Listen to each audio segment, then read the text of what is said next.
Le truc difficile avec les relations toxiques, c'est que pendant longtemps, on ne s'aperçoit pas qu'elles le sont et on ne s'aperçoit pas qu'on vit des choses qui ne sont pas du tout normales. Par exemple, vous avez un truc qui vient de vous arriver dont vous êtes hyper fier. Vous avez réussi un projet, vous avez gagné un match, un tournoi d'un sport collectif que vous pratiquez, vous vous êtes fait des nouveaux amis, vous avez eu une promotion, bref, un truc dont vous êtes hyper content ou contente et vous voulez célébrer ça, quoi. Et vous arrivez et vous dites à l'autre, alors que l'autre ça peut être votre compagnon, votre compagne, un membre de votre famille ou même un ami. Et là, en fait, à votre grande surprise, il vous renvoie un truc hyper négatif, du genre ouais bon d'accord, ok, t'as réussi ce projet, mais bon, c'est pas non plus extraordinaire. Ou alors il vous fait carrément un reproche. Ah bah super, bah t'arrives, tu m'étales ta joie, t'es contente d'avoir réussi cette formation, bah génial, tu sais que moi ça fait des mois que je veux être formé et que je peux pas. Ah bah super, vraiment je te remercie quoi, tu m'as fait me sentir dégoûté pour la journée. Bref, il vous casse votre délire, mais complètement. Donc là, il y a deux effets. Le premier, bah, c'est que vous êtes dégoûté parce que en fait vous vous réjouissiez, puis d'un seul coup, bah, vous vous demandez même presque si vous avez raison de vous réjouir. Et puis le deuxième truc, c'est que vous vous sentez en plus coupable d'avoir dit ça à l'autre, comme si vous aviez fait un truc de mal. Eh bien non, en fait vous avez rien fait de mal, rien du tout. C'est l'autre qui fait quelque chose qui n'est pas normal, parce qu'en fait il vous sape un peu votre confiance en vous et votre émotion légitime. L'émotion légitime, c'est d'être content de ce qu'on a réussi, et la confiance en nous, bah, c'est parce que quand on réussit quelque chose et qu'on fait l'expérience de cette réussite, et bah, ça nous donne confiance en nous, ça rehausse notre estime de nous. On se dit que bah, on est quelqu'un de bien parce qu'on arrive à faire des trucs.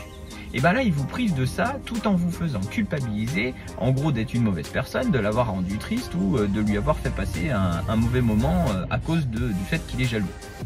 Ce truc-là, alors évidemment, il devrait dire quelque chose comme ah bah je suis trop content pour toi, mais c'est génial, ah bah je comprends carrément que tu sois contente, c'est super, t'as raison d'aller fêter ça avec des amis, ah bah je suis trop fier de toi, t'as réussi un truc, tu t'es accroché, bref.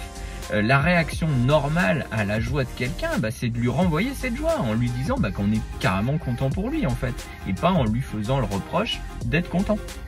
Donc on peut répondre à ce genre de situation, bien sûr, en disant quelque chose comme tout simplement mais attends, t'es en train de me reprocher d'être content d'avoir réussi mon projet.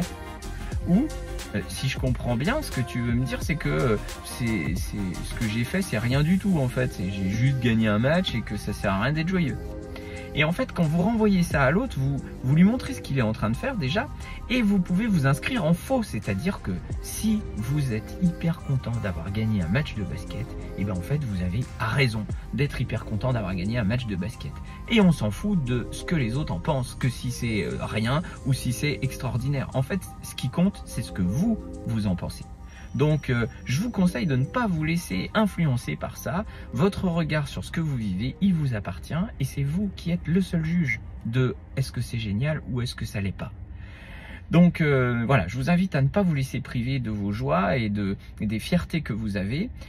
Et c'est un bon moyen, quand l'autre vient vous les reprocher, de repérer si cette relation n'est pas un petit peu toxique quand même. À bientôt pour un prochain conseil, et puis des éléments pour repérer un peu ces relations dans lesquelles on croit que tout est normal, mais en fait petit à petit on se fait saper notre estime de nous et notre confiance en nous, et ça s'appelle des relations toxiques. À bientôt.